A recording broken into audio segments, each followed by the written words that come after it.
Welcome everyone to our April 30th, 2025 Local Food Virtual Town Hall. I know that we've got a few folks still joining us, so we'll go ahead and get started with our intro pieces so we can jump into the content as soon as possible. I'm Rebecca McMahon. I'm the Local Food System Program Administrator for K-State Research and Extension. And on behalf of our local foods team, we thank all of you for taking time out of your busy day to be with us. And we hope you learned some great stuff today and are motivated to continue collaborating with all of our great local food system partners. So on our agenda today, we are going to do a quick local food summit update for all of you and a couple housekeeping things like that.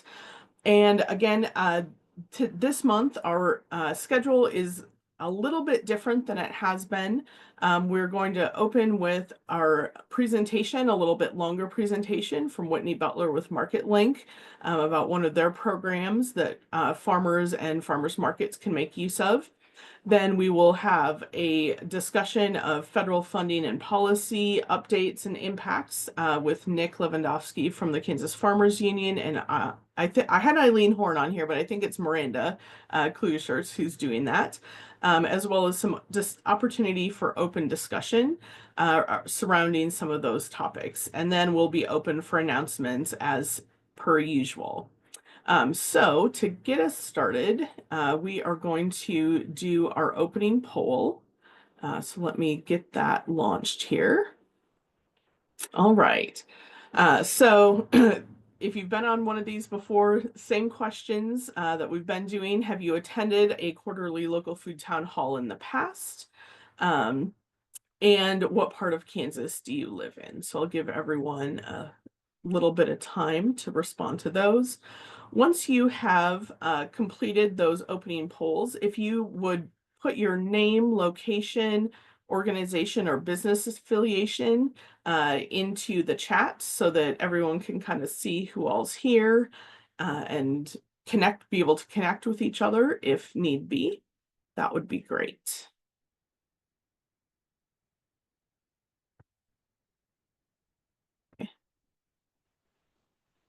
Few more seconds on the poll questions.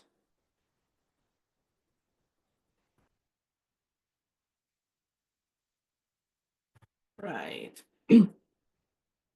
So it looks like this month, the majority of us have attended a town hall multiple times, and a few that are new or aren't sure. So welcome to all of you that are new or might be new, aren't for sure.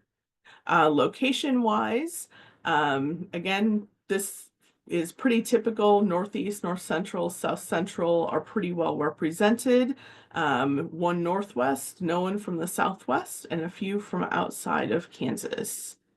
So again, welcome to everyone from across Kansas and outside of Kansas. All right. So a few housekeeping things. As you know, this year our town halls are the 5th Wednesday of January, April, July, and October. So the first little announcement is that the July 30th town hall we are actually canceling. And the reason for that is that it is the same day as our local food summit. So hopefully all of you will be with us in person at the local food summit rather than sitting on Zoom on your computer waiting for a town hall to start. So come have a all day long town hall in Salina with us at the local food summit. And so then we'll resume the town halls in October. So that brings us to our Kansas Local Food Summit that will be July 29th and 30th. Agenda and registration details will be on our website. We're slowly adding details to the website so you can kind of go take a look, get a preview. Registration is not yet open. Our goal is to have registration open by the middle of May, give or take. So check back then. We'll be sure to send out an email blast when we have registration open and ready to go. So if you aren't on our email newsletter, do be sure to sign up for that so that you can get notifications about these town halls, as well as the local food summit and all kinds of other great resources and so forth. So with that, we are going to go ahead and move into our presentation for today. I would like to welcome Whitney Butler with MarketLink, and she is going to tell us a little bit about their SNAP grant. So Whitney, go ahead. I'll turn the microphone over to you, and just go ahead and let me know when you want me to advance slides. Thank you very much. Good morning, everyone. My name's Whitney Butler. I'm a regional representative for the MarketLink grant program. I'm actually based in Colorado, but this is a national grant program. So I work with farmers in the Mountain Plains and Midwest regions. And what MarketLink is, its primary purpose is to help both farmers and farmers markets with accepting SNAP or EBT benefits as a form of payment. Let's jump on in. Next slide, please. So you may have heard about this grant program before because it's been around since 2013. It was created in response to a USDA grant opportunity known as the SNAP Equipment Grant for farmers and farmers markets. Now this grant is operated by a nonprofit that's called the Farmers Food Assistance Bureau, whose mission broadly is to help farmers and markets increase their sales and expand their customer base through not just SNAP, but also the WIC and seniors farmers market nutrition programs, as well as incentive programs, such as Double Up Food Bucks. To make our grants possible, we have a few partnerships. So, of course, we're partnered with the USDA, specifically the Food and Nutrition Services Agency. That's who actually provides the funding for our grants. And then Total Pay Go is the SNAP point of sale equipment that we provide to farmers and markets for in-person SNAP sales. And then finally, we're also partnered with Grown By for farmers to be able to accept SNAP online through an online store. Next slide, please. So MarketLink has expanded over the years. So this is kind of summing up all of the programs we have going on. So on the far left, our primary grant is the SNAP Equipment Grant. That one is available to both direct marketing farmers and farmers markets. For that grant, we provide free technical assistance on the SNAP retailer application. And then we also provide 1 year of free SNAP point of sale equipment. The second box there, the SNAP Online grant, this is newer. And this grant is only available to the direct marketing farmers. For this one, we provide free technical assistance with the SNAP Online authorization process with the USDA. And then the grant can pay for the costs of accepting SNAP through an online store for 1 year. And then those last two boxes on the right, to sum up what's going on there, we've also been working with state agencies to help with the modernization of the WIC and seniors farmers market nutrition programs, which historically have been a paper or coupon-based system, and they're all updating to an electronic or digital format now. So we have partnerships with the state of Indiana and Connecticut that basically lets people that are on those WIC and seniors farmers market nutrition programs that they can spend their benefits with farmers using the Total Pay Go app. Next slide, please. So anyone interested in our grants, this is kind of the basic steps in the process. First, they'll go to our website, marketlink.org, and fill out the application for our grant. It's pretty short and pain-free. Once they submit that, we'll email them within 1 to 2 days with next step instructions. So they'll reach number 2 if they tell us that they need to get authorized to accept SNAP. So any business that wants to accept SNAP or EBT benefits, you have to do an application with the USDA and get authorized. So if they need to do that, then we will email them options on how we can help with that process. Some folks will tell us they've already submitted the application, they're just waiting to hear back, in which case we'll give them our tips on how to get through that process, as well as our contact info in case they run into any trouble. Or they might land at number 3, or we'll get them to number 3, which is they're already authorized to accept SNAP, they just need the equipment. So we'll send them instructions on setting up an account with Total Pay Go. And then the last step will be receiving and setting up their equipment, which is basically downloading the Total Pay Go app and then learning how to connect the SNAP card reader and just familiarizing yourself with how to use it. Next slide, please. Okay, so when folks apply for our grant at our website, this is what we're looking for to make sure they're eligible. Since this is a USDA grant, they only allow us to provide this to businesses that meet the definition of a direct marketing farmer, which is an individual producer of agricultural products selling directly to the public. Most important there is just that most of their sales are for their own products, as opposed to if they're buying in and reselling products from other farmers. Also eligible are farmers markets. With the definition here, it's basically describing a traditional type of farmers market, you know, with a set schedule where vendors set up their own booths. So most commonly, the businesses that apply with us but don't qualify are going to be mobile markets, food hubs, and aggregators. If they reach out to us in the fall or winter, we can still, you know, help them understand if they're eligible and how to apply. In our busy season, we don't have that capacity, but we're happy to help in the fall and winter.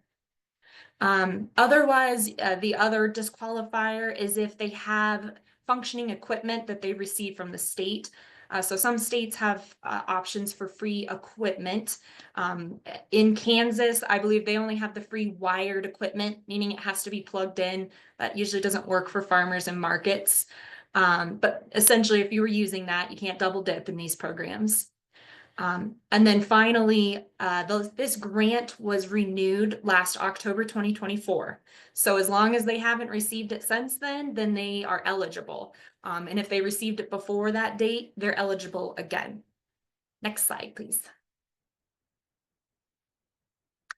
Okay, I won't get into these nitty-gritty details here, but this is just an overview of that SNAP retailer application that I mentioned. That every business has to do to get authorized to accept SNAP. But in a nutshell here, if a farm or market needs to get authorized, highly recommend they apply for the grant, get our help with it. We can either submit the application on their behalf. For that option, we will send them a list of information to gather. They book a phone appointment, then we'll fill out the application on their behalf. That lets us kind of shepherd them through the whole process. So that's ideal. The other option is that we will send them a step-by-step guide if they want to do it on their own, and they can reach out to us if they have any questions.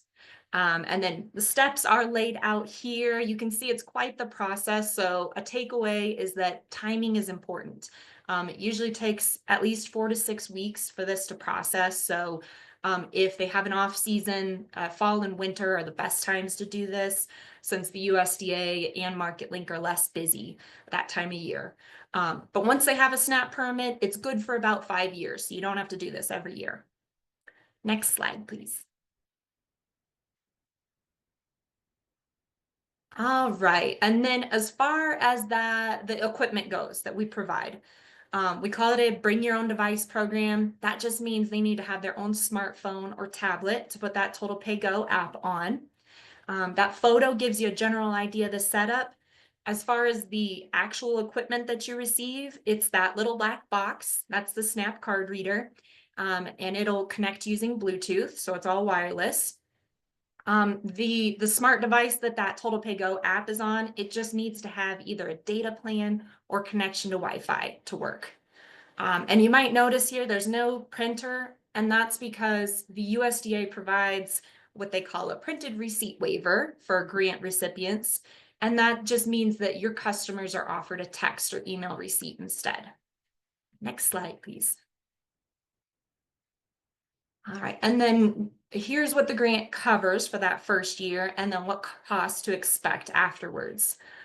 So the grant pays for the cost of that SNAP card reader entirely, and then it pays for a 1-year subscription to the Total Pay Go app. And then you have that printer waiver, so no cost for printing receipts. And then after the first year, if you want to keep using the app, it's in a subscription fee. You can pay for the monthly and just turn it on for the months that you need. That's $19.95 a month, or there's a slight discount for the year, which is $191.40 for the year. But important to note, there are no per transaction fees for SNAP sales with that Total Pay Go app. And then brand new to this grant cycle, we're excited about this. If they process at least $500 during their first grant year, then we can give them an additional free year, which most markets absolutely hit that level. Next slide, please. Okay, I know that was information overload. I'll drop my contact information in the chat, so if you want to reach out later, you can.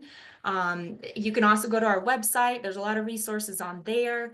This time of year, the best way to get one-on-one time with us, you can book a phone appointment with us on our website, or reach out to our team at info@marketlink.org. Once again, thank you all so much for your time. If you have questions, I would be happy to help you with that. All right, thanks, Whitney. If anyone has any questions, feel free to unmute and ask or drop them into the chat. Or if anyone has experience working with this program and would like to share, that would be great too.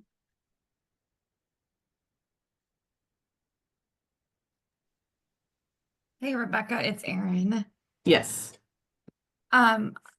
Thank you, Whitney. I will just add that the majority of Kansas markets that I work with Double Up Food Bucks are on MarketLink, and it's a really great app. I find it easy to use for the markets.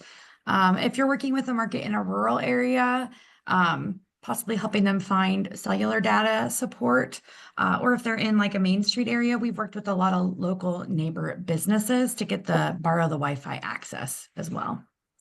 So just some problem solving for those rural communities. But thank you, Whitney. Thank you for the feedback. Any other questions, comments?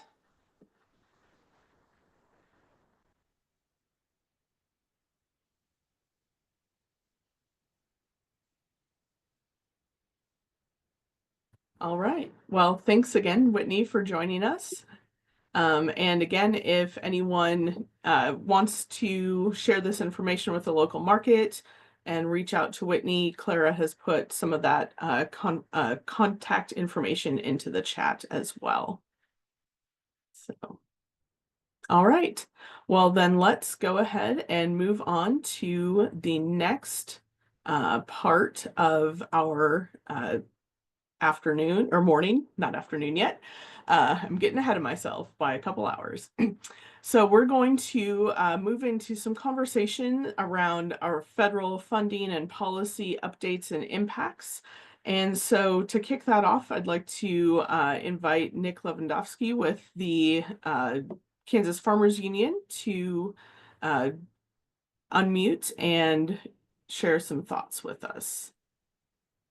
Good morning, everybody, and thanks, Rebecca, for having me on. Sorry I don't have a slide to share with you. Things are happening so quickly that it would take, I'd have to be updating the slides almost, you know, on the fly. So no slide today, but I just thought we'd have a general discussion about things. Certainly, the concerns about the cuts to the local food purchase assistance program and what that means for farmers, what that means for schools and other entities and individuals that benefit from that is very concerning. And this is something that we're obviously paying very close attention to. And we'll be out in DC this next week. There's a group of us from Kansas Farmers Union that's going out there, and this will be one of the many priorities that we'll be sharing, because it does. Eaters, consumers, a lot of benefits come from this, and we reconsider those decisions, obviously. The other big thing right now that we're pushing on is the Farm Bill. And as many of you know, the Farm Bill that we're operating under is the 2018 Farm Bill. It has expired twice now and also been renewed twice. But we have until September 30th to either renew the current bill again or pass a new Farm Bill. When we came into this new administration and Congress in early January, everything pointed to a new Farm Bill being done. Everybody was saying we're going to get this done by the August recess, and we are no further than we were at that point. So there has been some talk about doing what they call a quote unquote skinny Farm Bill, and that would be to open the Farm Bill up, make a couple tweaks to certain programs, close it back up, and then pass it through, which is going to be soon. We're not for that.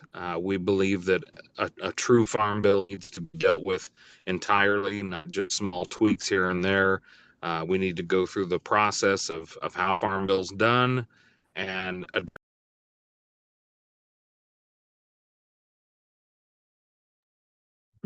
It looks like we lost Nick. So I will give him a minute to get logged back on. And maybe in the meantime, Miranda, are you prepared to speak a little bit at this point, or do you want to? Yeah, that's fine. I can talk a little bit about Surprise. Oh no, it's fine.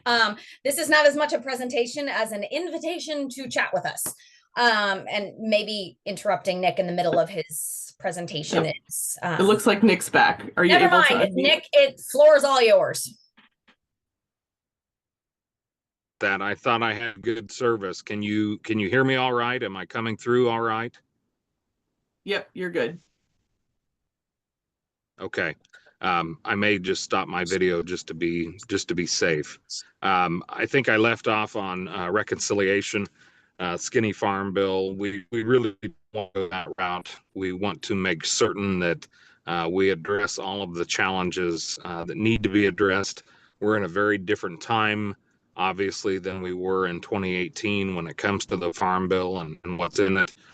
So we'll be talking about all of that as well when we go out to DC next week for these conversations. So that's what we're looking at. I would say right now it's more than likely going to be a deal where they won't be able to get a 2025 Farm Bill done by September 30th.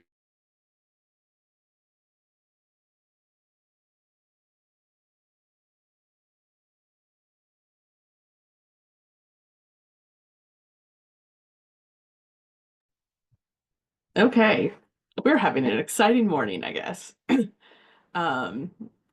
So let's give Nick a couple of minutes to see if he can get back on.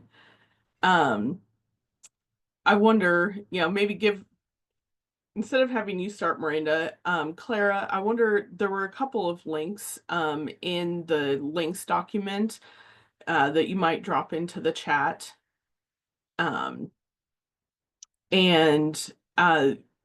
So a couple of these, if you're kind of curious about things that are happening at the federal level, the National Sustainable Agriculture Coalition has a couple of spots on their website where they're kind of tracking things. As far as program freezes and cancellations and things like that. So that website is one option. And then Civil Eats also has been maintaining a food policy tracker.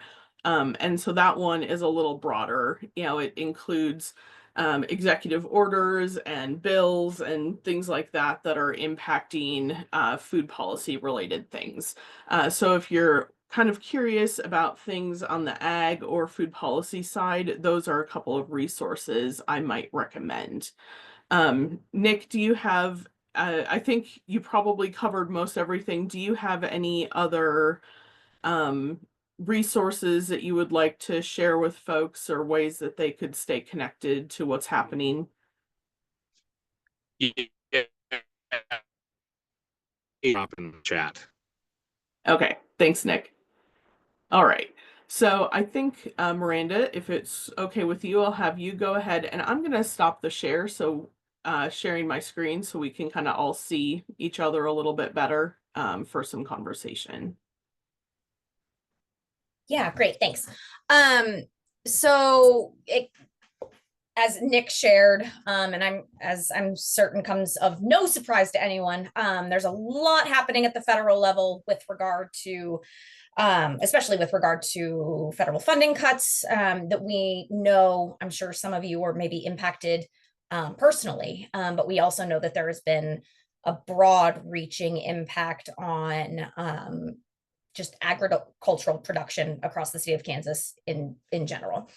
The Kansas Food Action Network is really interested in the stories that are coming out of this this kind of upheaval for several reasons, not the least of which is just tracking it for posterity. We got our start largely at the beginning of COVID, and everything I think was in such upheaval that we didn't really do a great job of like documenting anything. And so we want to get ahead of ourselves this time and spend some time talking with farmers, producers, etc., across the state of Kansas who are feeling these impacts. Not only for posterity, but also because we know that storytelling is one of the most effective tools we have in policy advocacy and shaping the direction of things as they move forward. One of the roles that the Kansas Food Action Network is very much stepping into is the storytelling role. We are looking at hiring a journalism intern over the summer to help us tell some other stories, but we're having several conversations as a team about how important it is to collect the stories of folks that are being directly affected by the federal cuts across Kansas, because we know that every organization across the state of Kansas who's doing advocacy or just even awareness building in this space could benefit from those stories. So I'm coming to you all today because to say that we are looking at launching this kind of storytelling initiative around those who have been directly impacted by the cuts. We've got several names kind of in a bank right now, but we also want to acknowledge the fact that kind of speaking up in this time, sharing your story runs the risk of being met with retaliation. And so we are looking and considering different ways that we can navigate issues around anonymity or confidentiality, etc. So I want to preface all of that there. So I say all this because we want to do this storytelling initiative, go out, do the interviews, collect the stories, etc. But we wanted to speak with you all because we know, I'm sure you all know at least one person who has been directly impacted, and we would love to get those names from you if you believe that they would be willing to speak with us. But also we want to collect and generate these stories in this whole story bank essentially for the benefit of every organization in Kansas. And so I'd love to get a sense of how your organizations might be able to leverage these stories for your own good. Is there a certain way you would like to see them written? Is there certain information you would like to see us collect that would be helpful to you? We don't want to do this just for our own purpose, not the least of which is I'm sure many people are looking at interviewing these folks. We've got a local producer here in Manhattan where I live who has been reached out to like 3 or 4 times just in the past month and a half or so.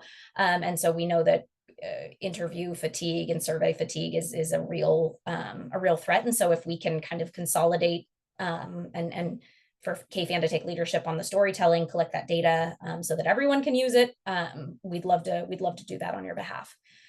So I'll kind of leave it at that. We are in very early stages of developing this. And so when Rebecca reached out and asked if we had anything to share, I said, no, that's Nick's wheelhouse. However, we have this idea. We'd love to bring it to you guys. So this is really just an open conversation about tips, names, things you want out of it that would be super helpful to you. And then we'll take it back. So you can go ahead and just unmute yourselves or drop it in the chat if that's helpful. Thanks, Miranda. So at this point, I would encourage you, if you're able to go ahead and turn your camera on, and we would welcome any feedback from Miranda, or even beyond that, other, discussion or a little bit of storytelling, in this context, knowing that this is a recorded meeting that does get posted. So keep that in mind, as far as what you're sharing.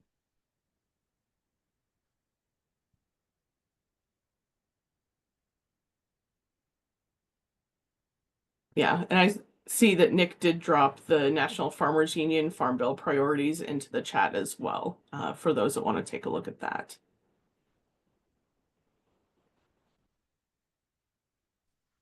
I guess I might start it off with, I know that I've seen many of these inquiries already of organizations trying to capture stories. And so I'm curious, like how this is different, and or have you reached out to any of those other more national organizations and seen if they've gotten feedback from Kansans? Just to, of course, avoid that, like asking the same people that have already contributed somewhere and asking them again. But I'm not sure if we've really had good participation in some of those more broader inquiries. Yeah, Amanda, thanks for, that's a great point. Yeah, we know that this is happening. We've seen one-off stories being shared, but to Shelley's point, I personally have not seen a ton come through. What I have seen of stories being shared is predominantly being done on social media by the farmers or the producers themselves. And then those stories are then picked up and go viral through their own account. Our desire outside of kind of the national board is to tell these from a Kansas perspective, and to speak to what this means, not just for that individual producer, but the impact it has on Kansas economies as a whole, local communities as well.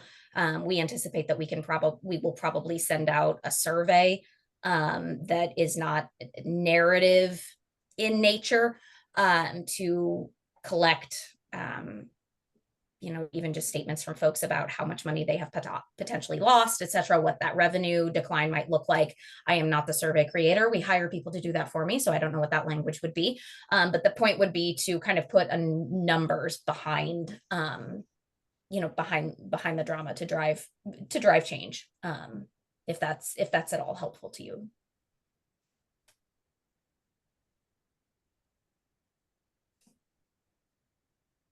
Haley, I saw your chat. Thanks. I will, if you want to direct message me your email, I can definitely reach out to you.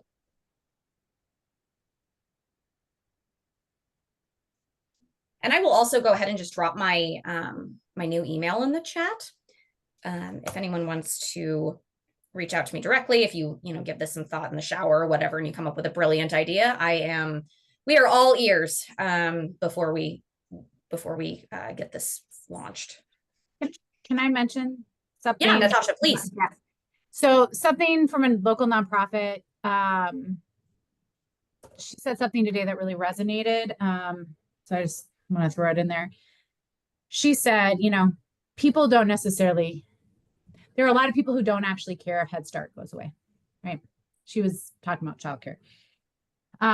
So having stories about what it will mean to the people who will not have Head Start isn't really resonating with a lot of the people that are fine with Head Start going away. So what the nonprofit group that she was talking on behalf of is going to do is talk more about what it means to the local business that has people who aren't going to be able to come to work because they don't have childcare, and so I wonder if that Eco Devo message might be a really important thread in, rather than the people who are impacted by the cuts, more alignment with the local chambers to see how to tell the story of the local economy, and coming through that lens might be really helpful. So I'm just throwing it in there. That's so helpful. Thank you, Natasha. A great point.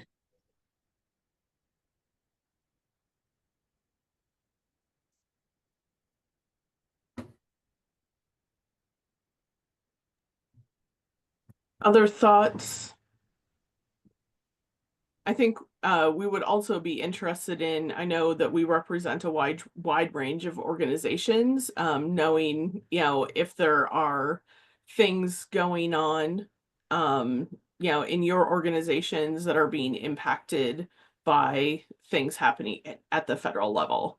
For example, I don't think any of our Heartland Regional Food Business Center folks are at another meeting today. But I know, for any of you that have interacted with the Business Builder grants, we're really excited about, the businesses getting funding through those grants, but they are still kind of stuck in a review process with the USDA. So, it doesn't seem that those projects, that funding is going to not happen, but because of the review process that has been impacting their timeline, and especially for those businesses that, we're hoping to hire staff or add, infrastructure to their businesses to expand. I think that would be a place where, it may not ultimately be a long-term impact, but it could, impact what they're able to do in the short term. As an example.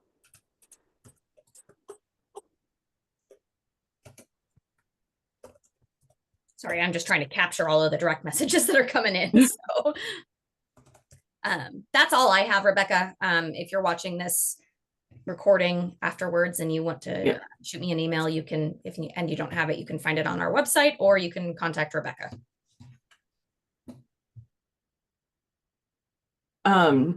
Nick, I'm wondering, I know your internet has been a little unstable, but there've been a couple comments in the chat, kind of about general Farm Bill information and training for folks that maybe aren't familiar with it. Do you have any resources that you might recommend to folks that want to get up to speed about what the Farm Bill includes, and how that impacts a lot of what we do?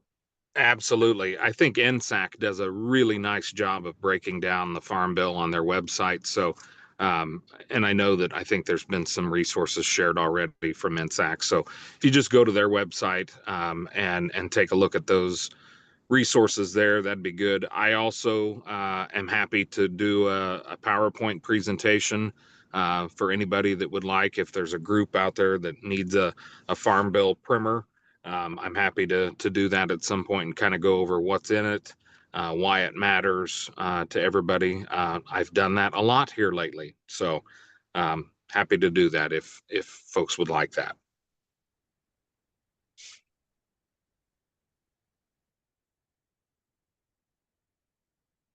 Thanks, Nick.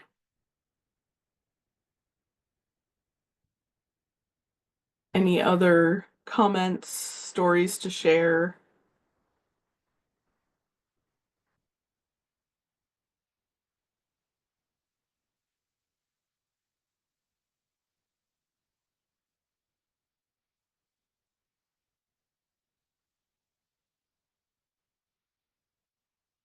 So I think one of the other things that I'll kind of throw out there, just in the broader context, I know, a lot of us over time have applied for different, what we call the LAMP grants, the local ag marketing program grants.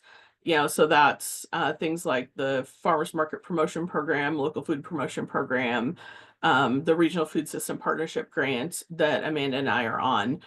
So lots of our organizations have applied for those grants, benefit from those grants. And at this point, like normally right now would be crunch time, right? All of us would be that work on those grants would be in the middle of writing those applications and things like that. And those grants are they're part of the Farm Bill, but they are also still caught up in, a review process with the USDA. A lot of the National Institute of Food and Ag grants are in the same boat. The Sustainable Ag Research and Education grants, or SARE, the GusNIP grant, all of these grants are kind of in this paused, not posted review process. And so, that's kind of an unknown, right? Because that's a lot of the funding for local food system work comes through those different grant programs. And, when at this point, we don't know when they'll be posted, if they'll be posted. Some of what we've been hearing, through different channels is, they're nearing the end of the review process. They likely will be posted. We don't know if there'll have been changes to the RFAs when that happens. But that also the turnaround on them may be significantly shorter than we're used to. A lot of times those grants are posted and have like 60-day turnarounds, where the RFA goes out and the application deadline is about 60 days out. So one of the things that we've been hearing is, the due date might be much shorter. It might be as short as 30 days. Which if you've written a federal grant, 30 days to put a federal grant together is rather a terrifying prospect to try and pull all those pieces together.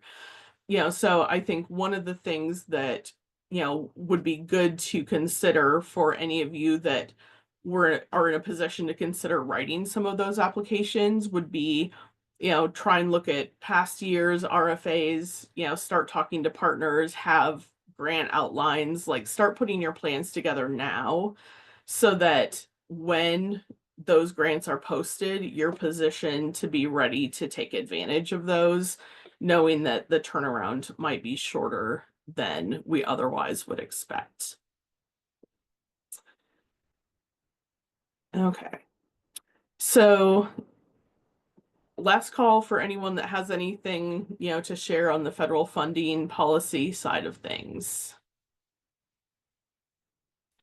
Or other resources folks might find valuable.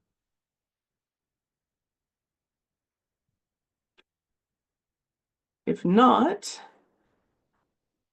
so we are going to jump back into our slideshow here. With a very critical slide asking for other discussion and announcements. So we do always try to have time for folks to share projects or programs, upcoming things they have going on. Or if you're maybe looking for grant partners, things like that. This would be a great time to share any of those. So feel free to drop things in the chat or unmute and share them out loud if you would like. Clara, do you want to go ahead and talk a little bit about the Rural Grocery Summit? Sure. So we were excited to just announce last week that the 2026 National Rural Grocery Summit will be held in Fargo, North Dakota on May 5th through the 7th in 2026. So we host this summit conference every other year. And it's a good opportunity to connect with other stakeholders that are also interested in sustaining locally owned rural grocery stores and improving access overall to healthy food in rural communities. So if that's something you're interested in, definitely save those dates. And I dropped a link in the chat to our site. We have a summit specific email list that you can sign up for if you're just interested in getting links when the call for proposals open this summer, and then when registration opens in early 2026. So thanks. Thanks, Clara. Lori, do you want to talk a little bit about the KFAN website? Trying to get my buttons to work on my computer. Fair enough. There we go. Okay. Yes, so our website is up. It is a continual work in process. As anyone who manages a website knows, it will always be a work in process. Things are being added daily, but the main thing I wanted to point out for those who have been involved with our state calls and haven't been back on our state calls since we had to get a new Zoom system and I lost a bunch of email addresses during that time. At the bottom of the first page is the link to register for the monthly Zoom calls, the statewide Zoom calls for KFAN that are on the third Thursday of the month. Thanks, Lori. Let's see. Hey Ami, do you everyone, wanna- this is, Yes, oh, go ahead. sorry.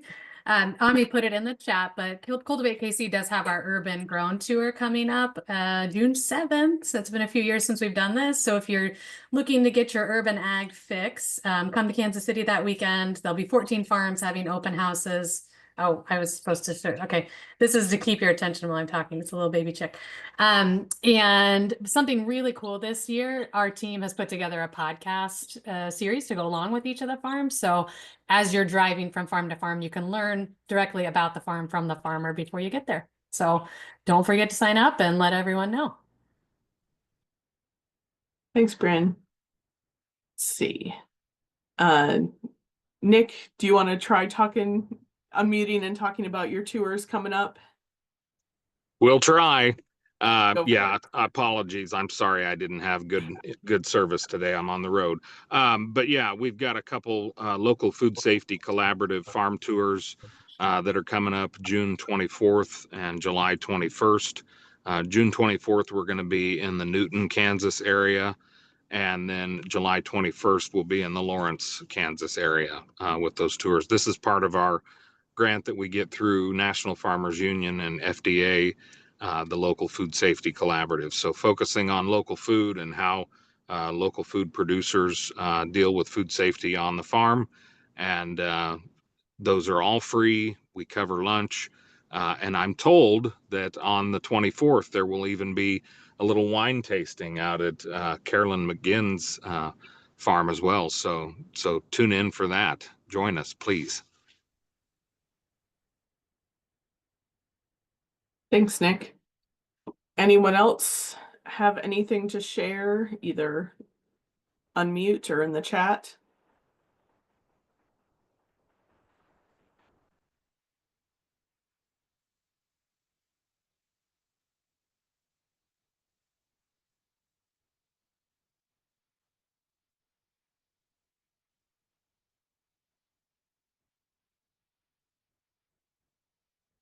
Last call.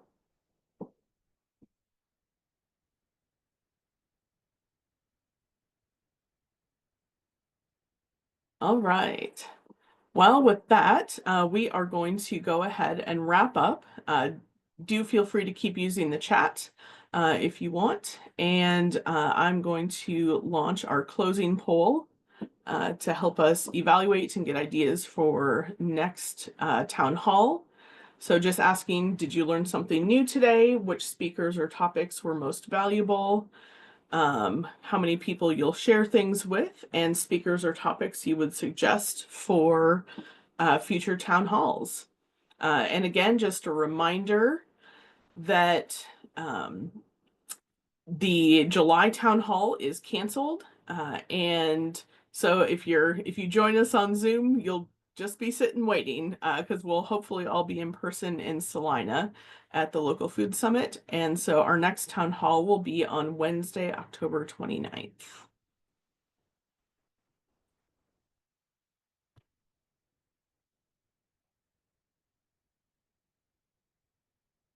So thanks everyone for joining us today. I hope you got something out of the town hall that you can take back and use for whatever work that you are doing. And be looking for the registration on the Local Food Summit here in 2 or 3 more weeks. And if we don't see you at the Local Food Summit, we'll look forward to seeing you back in October. Thanks, everyone.